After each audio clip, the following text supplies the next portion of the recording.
വ്യത്യസ്തനാമൊരു ബാർബറാമ്പാലനെ സത്യത്തിലാരും തിരിച്ചറിഞ്ഞില്ല. അതെ, ഇന്ന് നമ്മൾ സംസാരിക്കുന്നത് വ്യത്യസ്തനാം ഒരു ബാർബറിന്റെ കഥയാണ്. അപ്പോൾ അദ്ദേഹത്തെ നമുക്കൊന്ന് പരിചയപ്പെടാം. നമുക്കറിയാം, നമ്മളുടെ ചെറുപ്പത്തിൽ നമ്മൾ കുഞ്ഞുനാളിൽ നമ്മളുടെ വീട്ടുകളിലൊക്കെയാണ് വന്ന് ബാർബർ വന്ന് മുടി വെട്ടിച്ചുകൊണ്ടിരുന്നത്, അല്ലേ? അങ്ങനെ ഒരു കാലമുണ്ടായിരുന്നു നമ്മുടെ ചെറുപ്പത്തിലൊക്കെ. വീട്ടിൽ വന്ന് ബാർബർ നമ്മുടെ മുടിയൊക്കെ വെട്ടുമ്പോൾ നമ്മൾ വാവിട്ട് കരയുന്ന ആ ഒരു കുഞ്ഞുനാളിലെ ആ ഓർമ്മയൊക്കെ ഇപ്പോൾ വരുന്നുണ്ടോ? എൻ്റെ മനസ്സിലൂടെ പോകുന്നുണ്ട് കേട്ടോ. അപ്പോൾ അങ്ങനെ ഒരു കാലമുണ്ടായിരുന്നു. കുറച്ച് നമ്മൾ വളർന്ന് ഒരു യുവാവൊക്കെ ആയ സമയത്ത് കാലം മാറിയതനുസരിച്ച് പിന്നെ ഷോപ്പുകളൊക്കെ ആയി. അതായത് ചെറിയ കടകളൊക്കെ വന്നു. അങ്ങനെ ആ കടയിലേക്കായി ബാർബർ ഷോപ്പ്, വീട്ടിൽ നിന്ന് നേരെ ഷോപ്പിലേക്കായി. അപ്പോൾ അങ്ങനെ അവിടെ നിന്ന് പിന്നെയും വളർന്നു വന്നു. ഇപ്പോൾ കല്യാണത്തിൻ്റെ, അതായത് ബ്യൂട്ടീഷ്യൻ എല്ലാം ഉൾപ്പെടെ എല്ലാം ഇപ്പോൾ ഒരു ബാർബർ ഷോപ്പിൽ കയറി കഴിഞ്ഞാൽ എല്ലാം ഒരു കുടക്കീഴിൽ കിട്ടുന്ന രീതിയിൽ ആ ഒരു സെറ്റപ്പിലേക്ക് നമ്മുടെ ബാർബർ ഷോപ്പ് മാറിക്കഴിഞ്ഞു.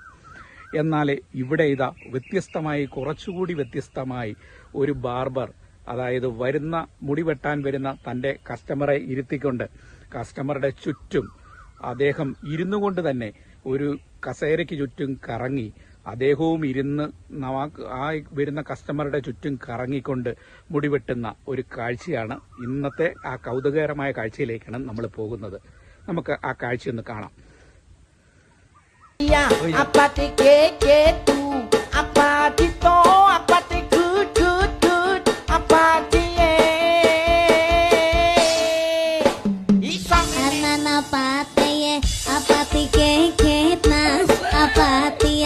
Apati keku, apati to, apati kut.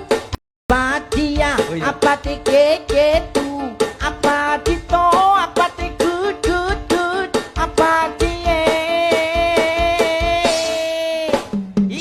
Anana pataye, apati keketna, apatia, apati keku, apati to, apati kut. അപ്പോൾ നമ്മളുടെ പുതിയ ആ ബാർബറെ നിങ്ങൾ കണ്ടല്ലോ. എല്ലാവർക്കും ഈ വീഡിയോ ഇഷ്ടമായെന്ന് വിശ്വസിക്കുന്നു, അല്ലേ? കാലം മാറുന്നതനുസരിച്ച് പല പല കാഴ്ചകൾ ഇതുപോലെ നാം കണ്ടുകൊണ്ടിരിക്കും. നാളെ നമ്മൾ മറ്റൊരു വീഡിയോയുമായി വരാം. എല്ലാവർക്കും ഇന്നത്തെ വീഡിയോ ഇഷ്ടമായെന്ന് ഞാൻ വിശ്വസിക്കുകയാണ്. അപ്പോൾ എല്ലാവർക്കും ബൈ ബൈ, നന്ദി, നമസ്കാരം.